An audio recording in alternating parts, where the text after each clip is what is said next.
여러분들 기억나세요? 여러분들 마음속에 처음으로 믿음이 생긴 날, 이거 기억 안 나시는 분들은 조심하셔야 돼요. 이것만 노리는 이단이 있답니다. 그 사람들은 이렇게 질문한다는 거예요. 당신 처음 믿음이 생긴 날이 언제입니까? 그리고는 또 하나 더 묻겠죠?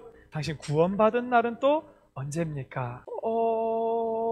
이렇게 하시면 이제 그 사람들이 자기네들의 논리를 작동시키기 시작하는 거겠죠. 우리의 영혼이 다시 태어난 믿음이 생긴 날을 기억하지 못한다? 믿음이 없다? 구원이 없다? 얘기하는 거예요. 그리고는 그 빈 마음을 파고드는 거겠죠. 우리가 당신의 구원을 책임져 주겠다. 여러분, 그들의 말을 들어보세요. 믿음을 받아들인 날, 믿기 시작한 날, 다 믿음의 주체가 누굽니까? 믿음을 누가 시작하고 있습니까? 내가 시작하고 있잖아요. 성경은 그렇게 얘기를 안 하거든요. 성경에서는 철저하게 믿음은 여호와 하나님께만 그 첫 시작이 있다라고 얘기를 합니다. 에베소서 2장 8절 세 번역입니다.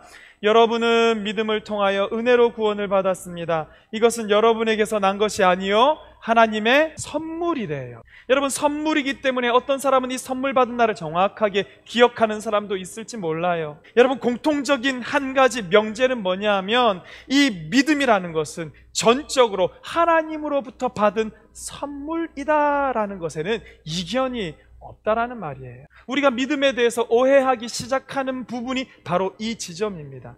참 많은 사람들이요, 은혜는 하나님께서 우리에게 내려주시는 것, 믿음은 우리가 하나님 앞에 가지고 하나님 앞에 나아가는 것이라는 그런 공식과 그런 생각들을 참 많이 가지고, 그러다 보니까 어떻게 하냐면 이 믿음을 얻기 위해서 인간적인 방법으로 애쓰는 겁니다. 새벽 예배를 안 다녀서, 봉사를 안 해서, 전도를 안 해서, 헌금을 많이 하지 않아서 그래서 내가 믿음이 없는 것이 아닌가? 여러분, 아니에요.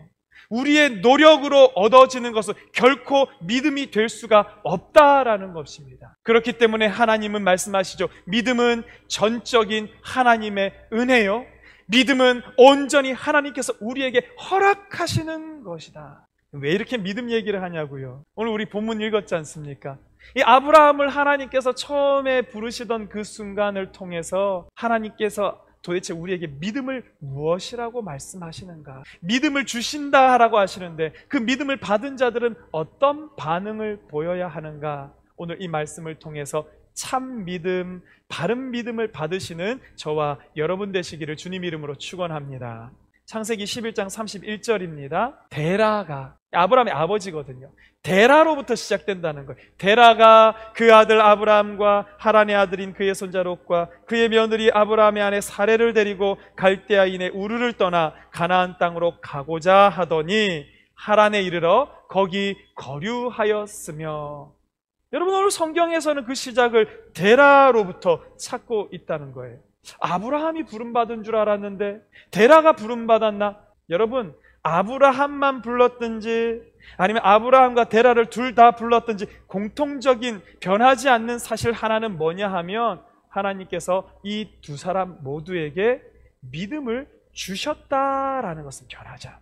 어떤 믿음 주셨습니까? 갈대아 우르를 떠날 만한 믿음, 내 본토, 친척, 아버지의 집을 떠날 만한 믿음을 하나님께서 주셨더라라는 것이에요. 그때는 부족사회를 이루고 있었습니다. 같은 조상, 같은 언어, 같은 종교를 가지고 있는 혈연 공동체로 똘똘 뭉쳐져서 서로 도와주고 서로 보호받으면서 살아가다가 그 고향을 떠난다는 것, 이거는 상상할 수 없는 일. 너무너무 무모하고 너무너무 위험한 일인 거예요. 그럼에도 불구하고 아브라함과 데라가 갈대아 우르를 떠났다라는 것, 결국 무슨 말입니까?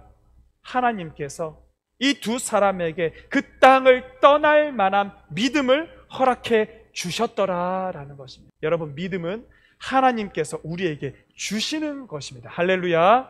우리에게 믿음 주신 하나님을 우리가 그러니까 찬양하는 거예요. 오늘 11장 31절 이 본문 말씀을요, 뼈대만을 추려서 읽어보면 참 중요한 기록이 나옵니다.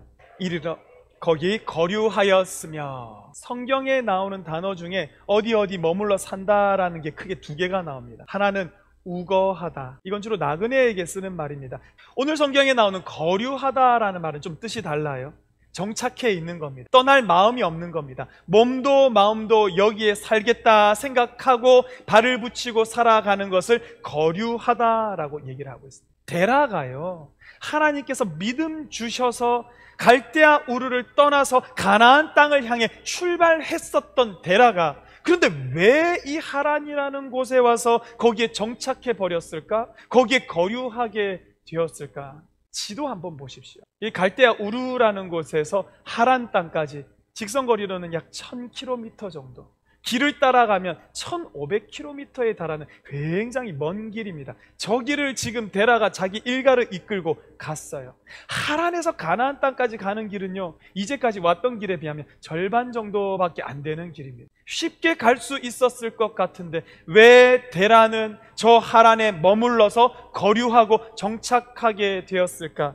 원래 데라가 갈대아 우르에서 섬겼던 신이 달의 신이라고 알려져 있습니다. 근데 이 달의 신을 섬기는 곳이 두 군데가 있는데, 한 군데가 갈대아 우르고 다른 한 군데가 어디요? 하란인 거예요. 하란에는 즐거움의 집이라는 그 달의 신을 섬기는 신전이 있는데, 어찌어찌해서 데라가 갈대아 우르는 떠나왔을지 모르지만 다시 달의 신을 섬기는 그 하란에 도착했을 때 그것을 벗어나지 못하고 그곳에 머물러 정착하면서 자기 신을 섬기며 살았을 것이다. 믿음은 하나님께서 우리에게 내려주는 거라고 계속 제가 지금 말씀드리고 있습니다. 믿음을 받은 우리들은 그럼 받은 믿음에 대해서 어떻게 반응하는가, 어떻게 해야 하는가? 순종하면 된다는 거예요. 힘이 있어야 순종하죠. 아니요. 하나님 믿음 주실 때는 순종할 만한 힘과 능력과 용기도 여러분들에게 똑같이 허락해 주십니다. 순종하면 된다는 거예요. 데라도 순종했어요. 그래서 갈대아 우르를 박차고 나왔어요. 그런데 여러분, 이랬던 데라의 순종이 하란에서 막혀버렸던 이유가 뭐냐면 두려움 때문에, 좋은 것에 대한 유혹 때문에, 그리고 또 하나 뭡니까? 지나간 것에 대한 이 집착을 버리지 못하니까 데라의 순종으로 시작한 이 여행이 어떻게 끝나냐면 불완전한 순종으로 끝나버리는 거예요. 데라의 끝은 창세기 11장 마지막 절 32절에 이렇게 기록됩니다. 데라는 205세가 되어 하란에서 죽었더라. 끝이에요. 이와 같이 실패하고 죽을 수밖에 없는 인간을 하나님께서 어떻게 살리시는가의 역사가 12장부터 50장부터 시작된다는 거예요. 그 일을 이루시기 위해서 하나님께서 부른 한 사람이 아브라함이라는 거예요. 어떻게 아브라함에게 대하십니까? 12장 말씀을 보면 다시 불러주시고 그에게 다시 믿음을 부어주시고 그에게 다시 말씀해 주시기 시작하더라. 그 말씀이 뭐였습니까? 내가 너로 큰 민족을 이루고 내게 복을 주어 내 이름을 창대하게 하리니 너는 복이 될지라. 할렐루야. 결과가 어떻게 됩니까? 12장 4절 이 이해라는 말은 그러자 뭘 했다는 겁니까? 하나님이 말씀을 아브라함에게 주시자 가나안 땅으로 가려고 떠나서 마침내 가나안 땅에 들어갔더라. 할렐루야. 아까 데라는 어떻게 됐는데요? 11장 31절에 데라는 이렇게 됩니다. 가나안 땅으로 가고자 하더니 하란에 이르러 거기 거류하였다. 그리고 거기서 죽었다. 이게 데라의 불완전한 순종이었다면 하나님 아브라함을 다시 일으키셔서 아브라함은 마침내 가나안 땅에 들어가게 만들어 주셨다. 여러분, 저는 이 말씀이 너무 좋아요. 이게 막 저에게 힘이 되고요, 저에게는 위로가 되는 말씀이에요. 오늘도 나를 불러주시는 그 하나님 앞에 나아가자라는 것인데요, 잘 보세요 여러분.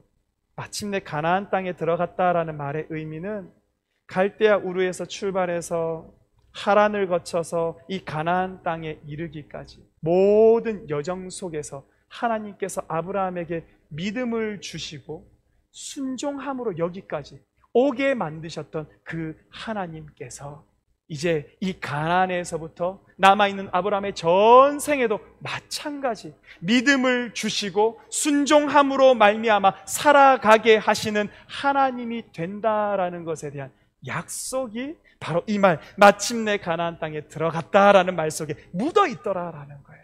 이제까지 나를 인도하신 하나님께서 이후의 삶에도 끝까지 죽을 때까지 나를 지키시리라, 나를 인도하시리라. 할렐루야. 그게 여러분 이 말씀 속에 묻어 있다는 거예요. 그러니까 여러분, 우리가 예배를 드리며 기뻐하는 거예요. 그래서 우리가 예배를 드리면서 나를 드리지만 이것이 우리에게 참된 기쁨이 되어지는 이유가 바로 여기에 있다라는 것입니다. 이제 말씀 정리합니다. 마침내 가나안 땅에 들어갔더라. 이건 하나님의 약속입니다. 어떤 약속이냐면 내가 너를 불완전한 순종을 하여도 버리지 않는다. 또 내가 너를 끝까지 불러주고 다시 믿음을 허락한다. 그 말에 순종하기만 하면 너와 너의 마지막까지 생애를 내가 지키고 보호하고 인도하고 살아가게 하실 것이다 라는 하나님의 약속인 것을 여러분 기억하시기를 간절히 바랍니다.